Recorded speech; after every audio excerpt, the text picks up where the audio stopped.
आज हम अध्ययन करने जा रहे हैं श्रीमद् भगवद गीता यथारूप के प्रथम अध्याय के 3 श्लोक का। तो चलिए प्रारंभ करते हैं। पश्येतां पाण्डुपुत्राणामाचार्यः महती च मूं व्यूढां द्रुपदपुत्रेण तव शिष्येण धीमता।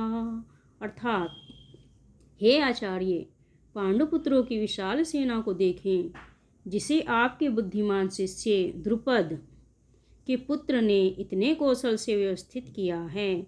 तो देखिए इसका तात्पर्य क्या है। तो यहाँ पर जो है संजय अपनी आंखों से देखकर युद्ध क्षेत्र में क्या हो रहा है धृतराष्ट्र को बता रहे हैं। तो संजय कह रहे हैं कि परम राजनीतिज्ञ दुर्योधन महान ब्राह्मण सेनापति द्रोणाचार्य के दोषों को इंगित करना चाहता था।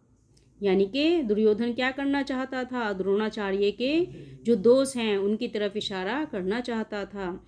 अर्जुन की पत्नी द्रौपदी के पिता राजा द्रुपद के साथ द्रोणाचार्य का कुछ राजनीतिक झगड़ा था। यदि आपने महाभारत देखी होगी तो उसमें आपको पता होगा।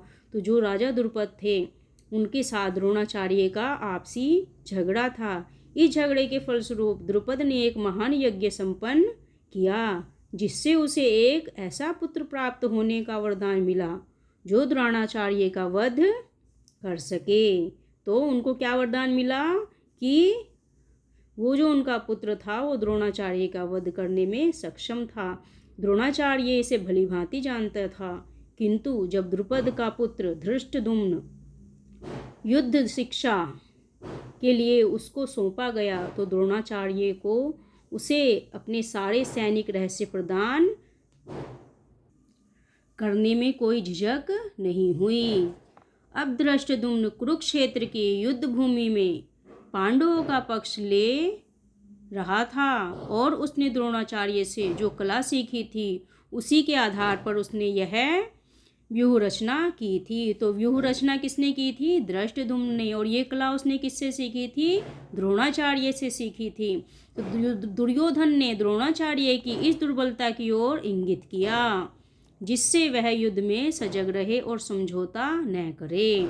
इसके द्वारा वह द्रोणाचार्य को यह भी बताना चाह रहा था कि कहीं वह अपने प्रिय शिष्य पांडवों के प्रति युद्ध में उदारता न दिखा बैठे। यानी कि उनको पता था दुर्योधन को कि द्रोणाचार्य जो हैं उनका लगाव किनसे है? पांडु पुत्रों से है, और वो मजबूरी वश जो है उनका साथ दे रहे हैं। तो विशेष रूप से अर्जुन उनका अत्यंत प्रिय और तेजस्वी शिष्य था। तो पांडवों में द्रोणाचार्य को सबसे पसंद जो थे वो अर्जुन थे। तो अर्जुन जो थे उनके प्रिय शिष्य थे, इसीलिए दुर्योधन सदैव भयभीत रहता था। दुर्योधन ने यह भी चेतावनी दी कि युद्ध में इस प्रकार की उदारता हार हो सकती है। यानी कि युद्ध में यदि हमने इस प्रकार की उदारता दिखाई तो हमारी क्या हो सकती है?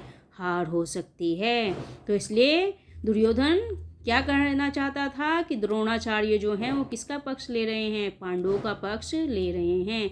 तो इसीलिए वो उनकी तरफ इशारा कर रहा था कि ये उनकी गलती है, वो पांडवों का पक्ष न लें बल्कि पूर्ण रूप से उसी का साथ दें। तो आशा करती हूँ ये जो तात्पर्य है आपको अच्छे से समझ में आ गया होगा। ऐसे ही और श्लोक को देखने के लिए और उनके तात्पर्यों को देखने के लिए कृपया मेरे चैनल को सब्सक्राइब कीजिए, लाइक और शेयर कीजिए, ताकि आपको ऐसे ही और भी वीडियो मिलते रहें। जय श्री कृष्ण। राधे राधे। जय श्री कृष्ण।